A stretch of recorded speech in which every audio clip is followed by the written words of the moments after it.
ప్రభుత్వం ఎందుకు స్పందించట్లేదండి? ఈ ప్రభుత్వం ఏర్పడ్డదే నిరుద్యోగ సమస్యలపైన. ఆనాడు గత ప్రభుత్వం ఉద్యోగాలు వేయలేదని చెప్పి మిలిటెంట్ పోరాటాలతోటి ప్రజా ప్రభుత్వాన్ని తెచ్చుకున్నామని చెప్పి విద్యార్థులందరూ ఏకమై నిరుద్యోగులందరూ ఏకమై ప్రభుత్వాన్ని తెచ్చుకుంటే ప్రజా ప్రభుత్వం అని చెప్పి ఇలా ఇలా నిరుద్యోగులను ఇందిరా పార్కులో నడి రోడ్డు మీద నిలబెట్టినటువంటి ఈ ప్రభుత్వానికి బుద్ధి చెప్తాం. ఈ ఎలక్షన్లో జరగబోయేటువంటి ఎలక్షన్లో ఈ ప్రభుత్వానికి బుద్ధి చెప్తాం. ఇదే ప్రభుత్వం ఇదే రేవంత్ రెడ్డి నిరుద్యోగ సమస్యల మీటింగ్కి వచ్చి మేము పిలిచినప్పుడు వచ్చి ఏమని చెప్పిండంటే ఇక నుంచి ఇందిరా పార్కులో నిరుద్యోగ సమస్యలపైన ధర్నా చేయాల్సినటువంటి అవసరం ఉండదు, కాంగ్రెస్ ప్రభుత్వం వచ్చిందని చెప్పిండు.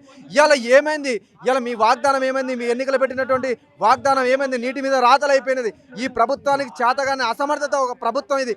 ఇవాళ ప్రజా సంక్షేమం కోసం ఆఫీసర్ వ్యవస్థ ఉండాల్సింది పోయి ఇవాళ ఇందిరా పార్క్ దగ్గర ధర్నాలు చేసేటువంటి దాఖలాలు వచ్చినంటే ఈ అసమర్థత ప్రభుత్వం వల్లనే. రేవంత్ రెడ్డి ప్రభుత్వానికి హెచ్చరిస్తున్నాం, మీరు రాష్ట్రంలో ఖాళీగా ఉన్నటువంటి 2,50,000 ఉద్యోగాలను భర్తీ చేయాలి.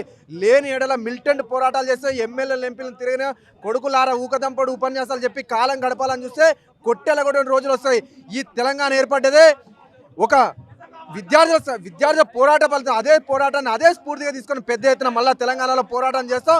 మాకు పోరాటాలు కొత్త కాదని చెప్పి ప్రభుత్వాన్ని హెచ్చరిస్తాం. మీరు ఆనాడు చెప్పి 2,50,000 ఉద్యోగాలు భర్తీ చేస్తామని చెప్పారు. విద్యార్థులు చదువుకుంటా అంటే స్కాలర్షిప్లు ఇవ్వరు. ఇవాళ స్కాలర్షిప్లు అరే మూసీ ప్రాజెక్టులు 1,50,000 కోట్లు ఉంటాయి, మిషన్ భగీరథ మిషన్ కాకతీయ లక్షల కోట్లు ఉంటాయి, స్కైఓవర్లు ఫ్లైఓవర్లు కట్టుకోవడానికి ఉంటాయి. కానీ ఇలా విద్యార్థులకు ఇస్తేందుకు స్కాలర్షిప్లు ఇవ్వరు. రాష్ట్రంలో ఖాళీ ఉన్నటువంటి 2,50,000 ఉద్యోగాలు భర్తీ చేయాలి. ఇలా మీరే చెప్పినారు 23 జిల్లాలు పెరిగినాయి, మెజిస్ట్రేట్ పెరిగింది, మండలాలు పెరిగినాయి, ఎంఆర్ఓ ఆఫీసులు పెరిగినాయి, అలాగే ఎంపీడీఓ ఆఫీసులు, ఇలా ఆఫీసర్ వ్యవస్థ పెరిగింది తప్పితే ఇలా ఉద్యోగస్తులు పెరగలే. ఇలా నిరుద్యోగులు ఇంకా చిక్కడపల్లి లైబ్రరీ కావచ్చు, 5 రూపాయల భోజనం తినుకుంటా ఇంకా అరి ఆశలు పెట్టుకొని ఉంటున్నటువంటి ఈ ప్రభుత్వం ఇలా నిరుద్యోగ ఆశలపైన నీళ్లు చల్లిందని చెప్పి ఈ ప్రభుత్వానికి మేము వెంటనే రాష్ట్రంలో ఖాళీ ఉన్న 2,50,000 భర్తీ చేయాలని చెప్పి ప్రభుత్వాన్ని హెచ్చరిస్తాం. లేని ఎడల మిలిటెంట్ పోరాటాలు చేస్తాం. ఉరికిచ్చి కొట్టేటువంటి రోజులు వస్తాయి. గతంలో కాంగ్రెస్ నాయకులు ఉరికిచ్చి కొట్టిరు, అది మళ్ళీ ఈసారి రిపీట్ అవుతుంది ఇట్లా హెచ్చరిస్తున్నాం. అన్న అయితే శ్రీధర్ బాబు గారు మేమైతే వచ్చిన మొదటి ఏడాదిలోనే 2 లక్షల ఉద్యోగాలు భర్తీ చేస్తామని మేమైతే చెప్పలేదు, అది వాళ్ళే కల్పించుకున్నది అని చెప్తున్నారు. దానికి మీరేం చెప్తారు? ఈ మంత్రుల మాటలు నమ్మేటటువంటి పరిస్థితిలో ఒక ఆయన గడ్డం దూతందుకు భుజం ఎగిరేస్తాను తప్పితే దేనికి పనికిరారు. ఇవాళ